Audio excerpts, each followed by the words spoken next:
이번 주일부터 갈라디아서 5장에 나오는 성령의 9가지 열매들을 하나씩 살펴보면서 우리 가운데 그 열매가 맺히기를 간절히 구하고 은혜 함께 나누는 시간 가지려고 합니다. 아마 큰 교회들 가보면, 구역이 많은 교회들 가보면은요, 구역 이름을 정하는 것도 참 힘들어요. 그런데 많은 교회들이 이 성령의 9가지 열매를 가지고 그렇게 구역을 정하는 것을 많이 봤습니다. 사랑셀, 자비셀, 양선셀, 충성셀, 절제셀, 온유셀, 이렇게 막 만드는 거예요. 그만큼 이 열매가 참 중요하다라는 것을 사람들이 많이 알고 있는데 실제로 이 열매가 잘 맺히지 않는 거예요.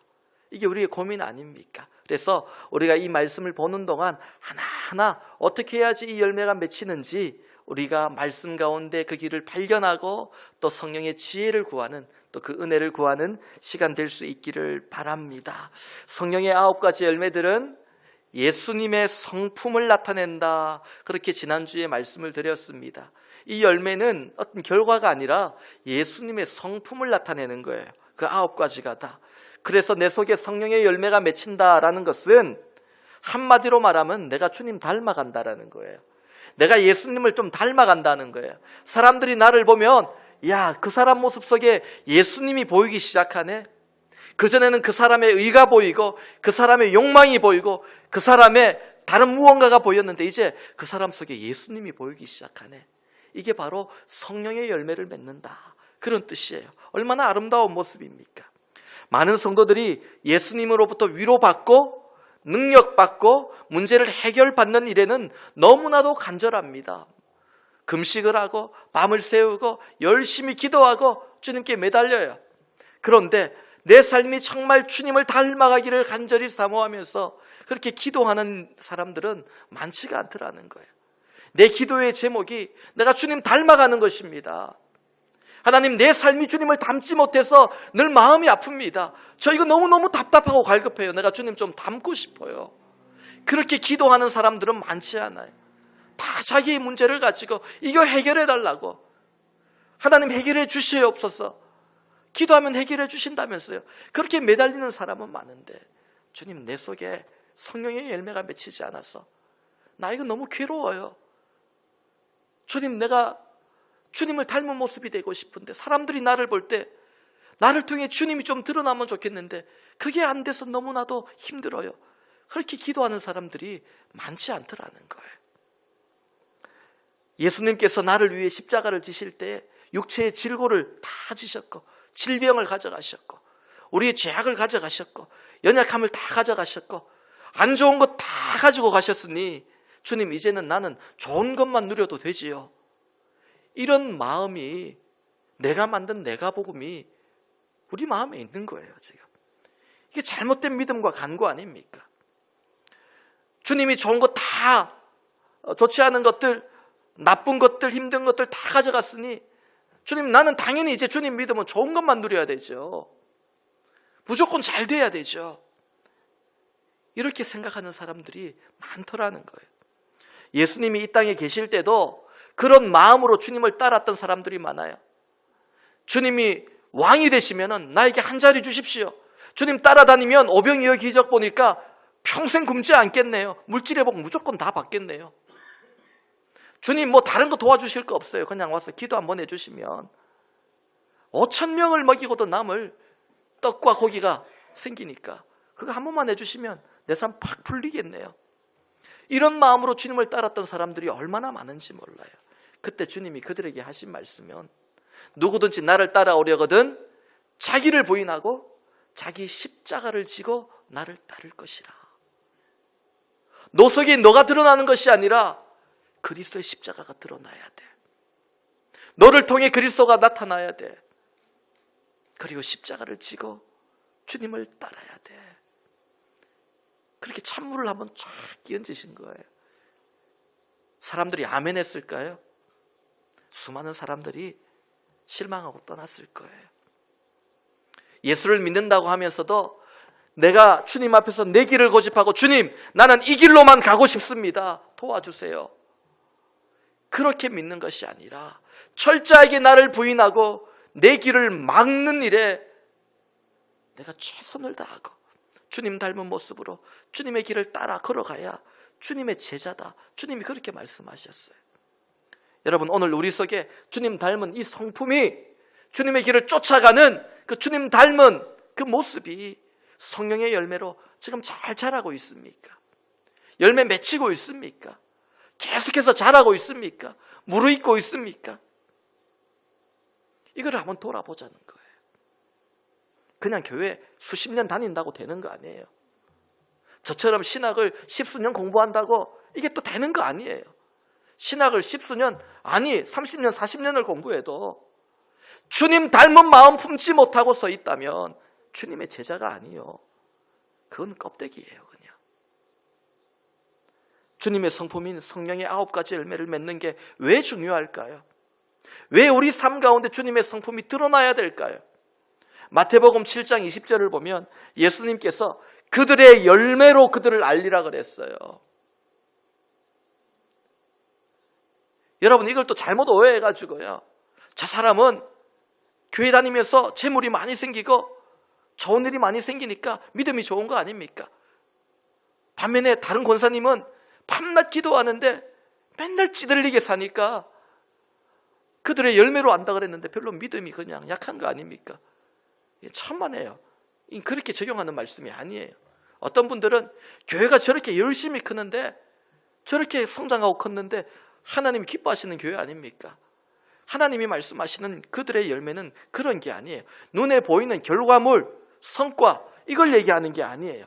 마지막 날 하나님께서 내 안에 열매 맺은 그리스도의 성품을 보시고 내 믿음을 진실하다 평가하시고 내 삶을 평가하신다, 그 말씀이에요. 중심을 보시는 거예요.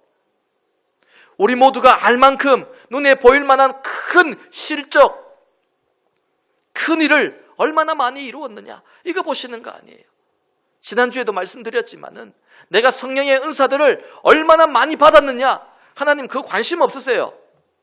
마지막 날 우리 중심을 볼 때는 너 속에 얼마나 성령의 열매를 많이 맺었느냐, 이걸 보신다고요. 네 모습이 얼마나 주님을 닮아 있었느냐, 얼마나 주님을 뜨겁게 사랑했느냐, 얼마나 그 주님을 사랑하고 뜨겁게 닮아가려고 얼마나 많은 눈물을 주님 앞에 흘렸느냐, 그걸 보신다, 그 말씀이에요. 이게 바로 성령의 9가지 열매입니다. 농부가 좋은 열매를 맺으려면 꼭 3가지가 필요해요. 하나는 좋은 씨앗이 필요해요. 안이 썩어 있는 좋지 않은 씨앗을 가져오면 아무리 열심히 농사를 지어도 열매가 맺히지 않아요. 여러분, 좋은 씨앗이 무엇일까요? 영적으로 좋은 씨앗이 무엇일까요? 하나님의 말씀이에요. 씨 뿌리는 자의 비유를 통해 주님이 말씀하셨잖아요. 복음이에요. 말씀의 씨앗이에요. 여러분, 오늘 어떤 씨앗을 심으려고 손에 들고 나오셨나요? 하나님, 내가 세상에 이 씨앗을 좀 심기를 원합니다, 도와주세요, 이러고 있지는 않습니까? 아니면 여러분의 손에 복음의 씨앗을 가지고 주님이 기뻐하실 씨앗을 심기 위해 이 자리에 계십니까? 오늘도 하나님의 말씀을 여러분 심으시기 바랍니다. 그래야 좋은 열매가 맺히는 거예요. 그 좋은 씨앗을 여러분의 손에 들고 계신다면 이제는 그 씨앗이 좋은 밭에 떨어져야 돼요. 길가에 떨어지고 가시밭에 떨어지고 돌밭에 떨어지면 열매 맺지 못해요. 좋은 밭은 어떤 밭입니까? 깨끗한 마음이에요. 죄가 없고 불신앙이 없고 불순종이 없는 깨끗한 정결한 마음, 회개하는 심령, 그 심령에 하나님의 말씀이 떨어지면 복음의 열매가 30배, 60배, 100배까지 열린다, 그렇게 말씀하셨어요. 그래서 우리 밭을 계속 갈아엎어야 돼요. 어제 보니까 밭이 좋았는데 오늘도 좋겠지, 그렇지 않아요. 나도 모르는 사이에 사탄이 와서 돌을 갖다 놓고 가시를 갖다 놔요. 매일 밭을 갈아엎으면서 영적으로 불순물을 제거를 해야 돼요. 그렇게 좋은 씨앗을 좋은 밭에 심으면 다 끝나버릴까요? 또 그렇지 않아요. 그냥 기다리면 자라는 것이 아니라 계속해서 햇빛과 비를 충분하게 영양분으로 공급을 해야 되잖아요. 농부가 씨앗을 심고 열심히 돌보고 농사를 짓듯이 복음의 씨앗을 싹 틔우기 위해서는요, 열심히 기도하는 게 농사 짓는 거예요. 복음의 농사를 기도로 열심히 지으면 그 위에 성령의 단비가 내리고 성령의 뜨거운 강력한 햇빛이 비추어서 복음의 씨앗을 싹 틔우고 꽃 피우고 그리고 많은 열매를 맺게 되더라는 거예요. 우리가 기억해야 될 것은 이 성령의 열매는 내가 맺을 수 있다고 내가 그렇게 하겠습니다, 내 의지로 맺는 것이 아니라 주님께서 우리 안에 맺히도록 만들어 주시는 거예요. 성령의 열매라는 이름처럼 열매 맺게 하시는 분은 내 안에 계신 성령 하나님이세요. 이게 중요해요. 이게 어려운 거 아니에요. 나는 농사를 지을 줄 모르는데요, 열매 맺어 본 적이 없는데요, 방법을 모르는데요, 괜찮아요. 그냥 성령과 동행하며 내 안에 성령이 충만하면 자연스럽게 열매가 맺히는 거예요. 사랑해야지 한다고 사랑이 됩니까? 인내해야지 한다고 인내가 됩니까? 용서해야지 한다고 용서가 됩니까? 아니에요. 성령께서 우리 안에 충만하게 임하시면 그냥 나도 모르게 내 인간적인 마음이 사라지고 성령의 열매가 맺히기 시작하는 거예요. 성령님이 오늘도 내 안에 아름다운 이 성령의 열매들을 충만하게 맺어주실 것을 우리가 믿음으로 사모하면서 오늘은 우리가 첫 번째 열매인 사랑의 열매를 우리 함께 나누려고 합니다. 이 사랑의 열매 너무나도 중요해요. 이 사랑의 열매를 맺으려면 여러분 어떻게 해야 될까요? 먼저는요, 나를 위해 하나님이 맺으신 그 사랑의 열매를, 그러니까 하나님의 사랑의 열매를 내가 먼저 발견하고 그 사랑 속에서 살아야 된다라는 겁니다. 내가 사랑의 열매를 맺기 이전에 하나님이 먼저 우리를 향해서 열매를 맺었어요. 사랑으로 열매를 맺으셨어요. 그거를 발견하고 그 열매를 귀히 여기고 그 열매를 붙들고 사는 거예요. 성령의 열매는 하나님의 성품, 그리스도의 성품이라고 했습니다. 하나님의 사랑이 무엇인지, 주님이 나를 얼마나 사랑하시는지 그 사랑의 깊이를 깨닫지 못하면 주님의 성품인 사랑의 열매를 맺을 수가 없다라는 거예요. 사랑해야지 그래서 맺어지는 게 아니라 주님이 나를 얼마나 사랑하는지를 깨닫게 되면 그 사랑의 열매를 붙들고 나가면 또 다른 사랑의 열매가 맺히는데, 이게 우리 안에 맺히는 성령의 열매로서의 사랑이다, 그 뜻입니다. 우리는 하나님을 알기 위해서 요한일서 4장 8절 말씀을 기억해야 됩니다. 사랑하지 아니하는 자는 하나님을 알지 못하나니 이는 하나님은 사랑이심이라 그랬어요. 하나님은 사랑이심이라.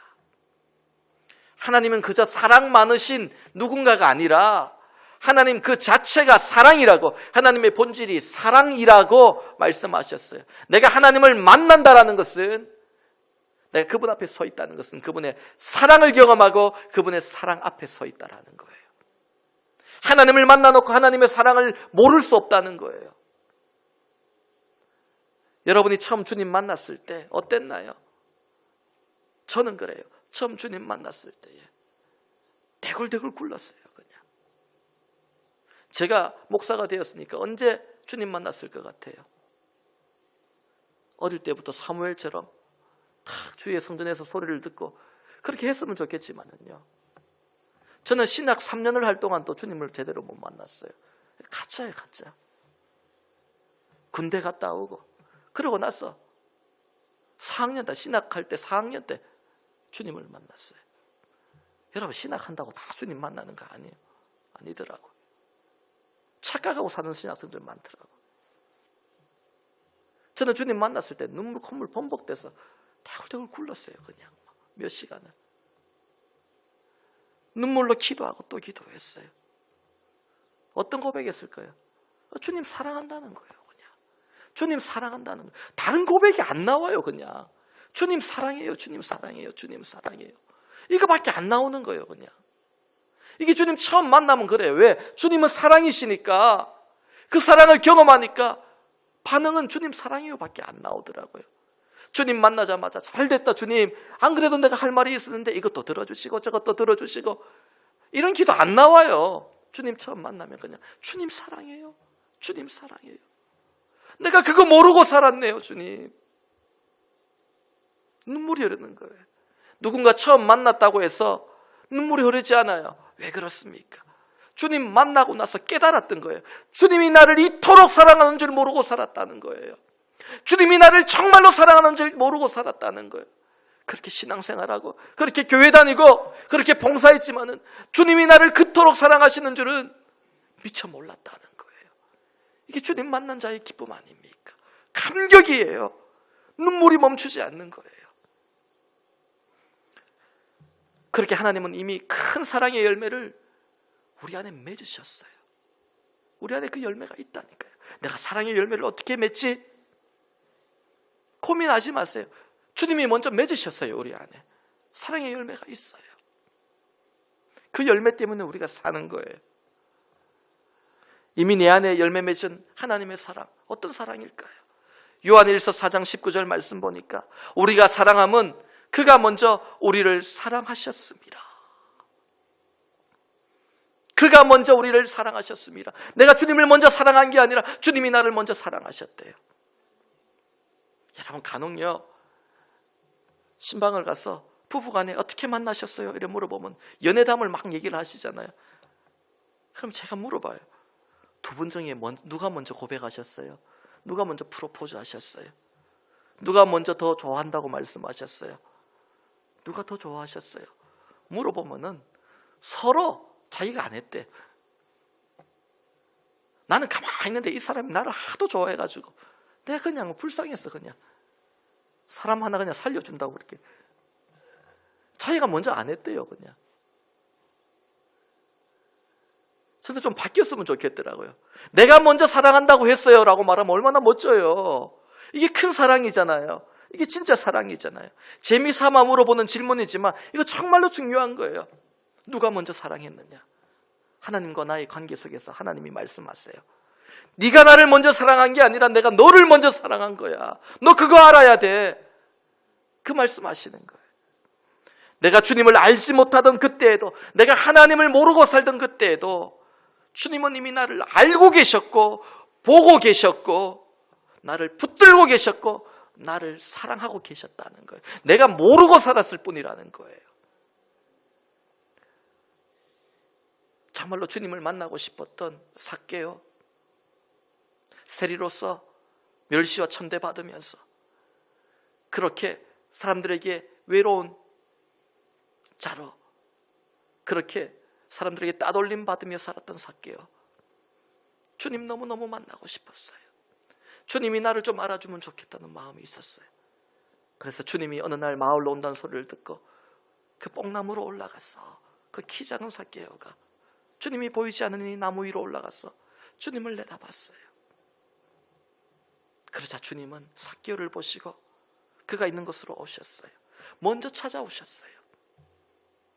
그리고 삭개오야 라고 그의 이름을 불러주십니다. 삭개오는 주님이 자기 이름을 알지 몰랐어요. 당연히 모른다고 생각했는데 주님이 이미 알고 계셨어요. 그의 문제를 알고 계셨어요. 그가 원하는 게 뭔지 알고 계셨어요. 나무에서 내려오라. 오늘 내가 너의 집에 유하여야 되겠다. 그렇게 나에게도 주님이 먼저 찾아오신 거예요. 내가 외로웠어? 내가 힘들었어? 누군가 전도해서 내가 하나님을 먼저 찾아 나온 게 아니에요. 내가 아직 연약할 때에, 내가 아직 죄인 되었을 때에 주님이 나를 먼저 찾아오신 거예요. 그 험한 십자가 지심으로 하나님이 나를 얼마나 사랑하시는지 그 사랑을 확증하셨다라고 로마서에 말씀하십니다. 확증하셨다 뭐예요? 법정 용어예요. 재판이 난 거예요. 판결이 난 거예요. 확실히 증명하신 거예요. 그냥 이 증거는 누구도 바꿀 수가 없어요. 부인할 수 없어요. 우리가 무엇이건데 주께서 우리를 이렇게 사랑하시고 그렇게까지 하십니까? 하나님께서 내게 무슨 대가를 바라고 그러신 게 아니에요. 이유는 하나, 무엇입니까? 나를 사랑하셔서, 너무너무 사랑하시기에 나를 먼저 찾아오시고 나를 먼저 사랑해 주셨다라는 겁니다. 내가 아무리 오늘 주님을 사랑한다라고 외치고 고백해도요, 진실하게 고백해도 날 향한 하나님의 사랑의 그 크기와 깊이와는 비교할 수 없는 거예요. 하나님의 사랑은 감당할 수 없는 거예요. 그만큼 큰 거예요. 그런데 문제는요, 하나님이 이렇게까지 우리를 사랑하시는데도 하나님의 사랑이 우리 안에서 여러분처럼 열매 맺지 못하는, 여러분과 다르게 열매 맺지 못하는 그런 사람들이 많더라는 거예요. 하나님의 사랑이 심령에 열매 맺지 못하는 사람들이 너무 많더라는 거예요. 하나님께서 우리를 사랑하시는데 그 사랑을 부인하고 그건 사랑이 아니라고 외면하는 자들이 있습니다. 하나님 홀로 짝사랑하시는 거예요. 하나님이 세상을 이처럼 사랑하사 독생자를 주셨는데 세상은 하나님을 외면했어요. 하나님 짝사랑하시는 거예요. 그 마음이 얼마나 아프시겠어요. 하나님을 알지 못하는 불신자들이 그런 경우죠. 그런가 하면 더 중요한 것은요, 우리 안에, 예수 믿는 성도들 안에는 이런 경우가 더 많더라고요. 나는 하나님을 사랑하는데, 나는 정말로 하나님을 사랑하는데 하나님은 나를 사랑하지 않는 것 같다라는 느낌. 여러분 혹시 이런 느낌 받은 적이 있으세요? 아마 신앙생활을 하다가 낙심하여 주저앉은 대부분의 사람들이 여기에 빠져 있는 거예요. 나는 하나님을 사랑했는데 하나님은 나를 사랑하지 않으셨어. 그 얘기가 구약 말라기 1장에 나옵니다. 하나님을 떠난 이스라엘 백성을 하나님께서 말라기 선지자를 통해 이렇게 대언하시고 하게 하시고 심판전에 말씀을 전하실 때에 여호와께서 이르시되 내가 너희를 사랑하였노라. 하나님이 이스라엘 백성들에게, 하나님을 떠난 이스라엘 백성을 향해서 내가 너희를 정말 사랑했노라. 이게 뭐냐면요, 정말 사랑하는 사람이 그 사람이 내 마음을 몰라주고 다른 것을 바라볼 때 울면서 하소연하는 거예요. 너 어떻게 그럴 수가 있어? 내가 너를 얼마나 사랑했는데, 내가 너를 얼마나 아꼈는데. 이렇게 하소연하지 않습니까? 아마 그런 심정으로 이제 하나님이 말씀하시는 거예요. 내가 너희를 그토록 사랑했는데 어떻게 너희가 나에게 이럴 수가 있어? 나를 떠날 수가 있어? 내 사랑을 좀 너희가 깨달아봐. 그렇게 말씀하셨어요. 그러면 양심이 있는 사람이라면 고개를 못 들고 너무 죄송해요, 너무 죄송해요, 그렇게 반응을 해야 되지 않습니까? 그런데 이스라엘 백성들의 대답이 황당한 거예요. 하나님을 향해 따지듯이 얘기를 합니다. 주께서 어떻게 우리를 사랑하셨습니까? 나는 하나님을 사랑할 만큼 사랑했는데, 최선을 다했는데 주님이 언제 우리를 사랑했습니까? 사랑한 증명을 한번 대어 보십시오. 증거를 대어 보십시오. 나는 주님 사랑했는데 주님이 나를 사랑하지 않으니 내가 당연히 주님 떠나지요. 내가 왜 주님 짝사랑합니까? 이스라엘의 대답은 이거였어요. 그들은 하나님이 살아계신 거 부인하지 않았어요. 하나님과 대화를 하는 거예요. 하나님이 살아계시기에 대화를 하는 거예요. 하나님이 살아계심을 부인하지 않았지만은, 하나님의 역사를 부인하지 않았지만 하나님이 오늘 나를 사랑하시는 것은 부인하고 살았던 겁니다. 그랬더니 하나님을 떠나게 되는 거예요. 이스라엘이 왜 그런 생각을 했을까요? 정말 하나님이 나를 사랑하신다면 오늘 내가 이렇게 힘들 수가 없어. 내 상황이, 처지가 이렇게 힘들고 고달플 수가 없어. 그런데 하나님 그냥 가만둘 수가 없어. 이건 사랑하는 게 아니야.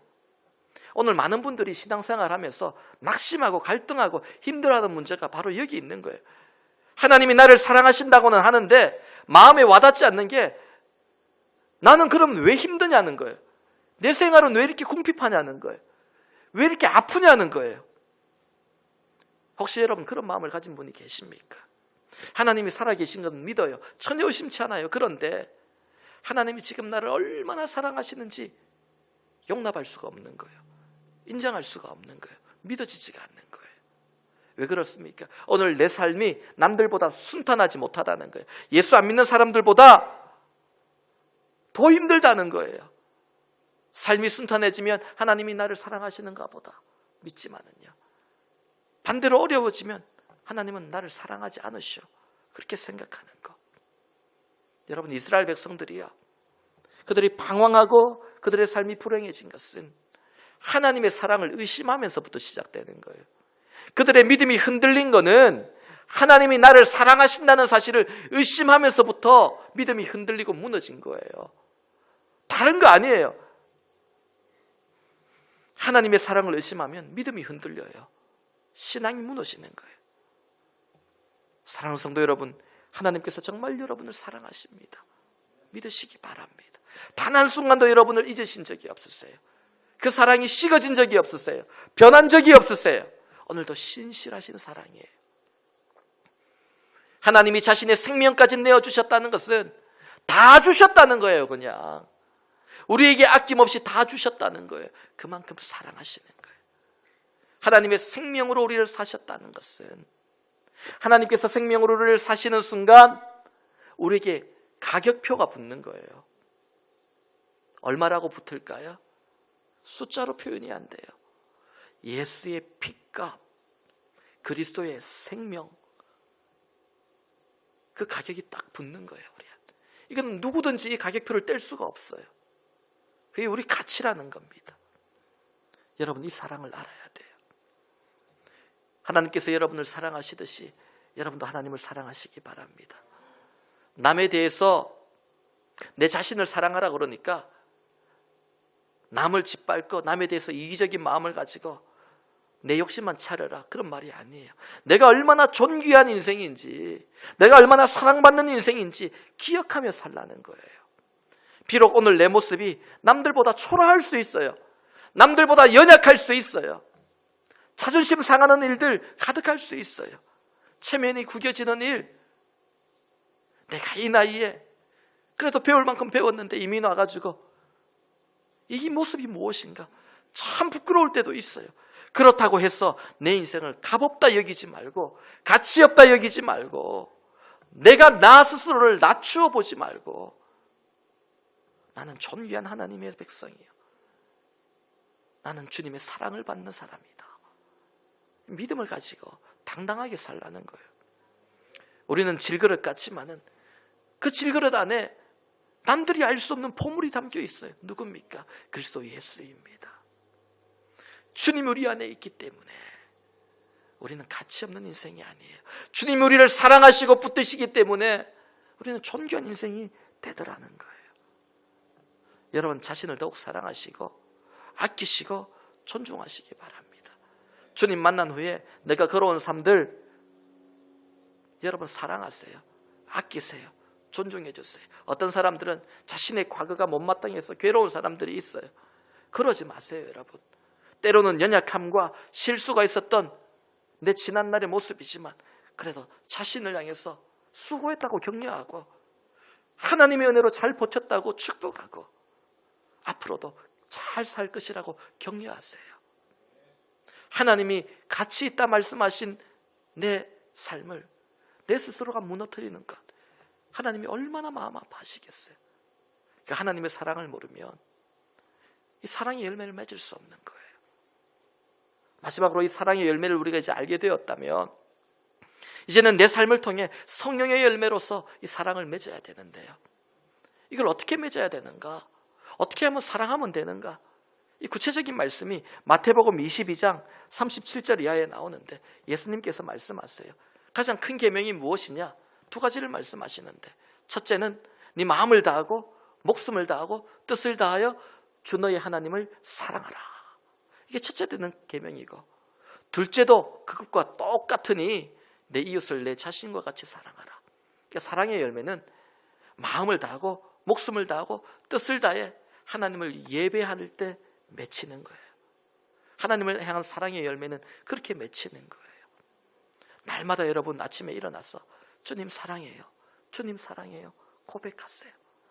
열매가 맺히는 거예요. 이 사랑의 고백으로, 또한 주님의 말씀에 순종함으로 하나님을 향한 사랑의 열매가 맺혀요. 이거는 좀 괜찮은 것 같아요.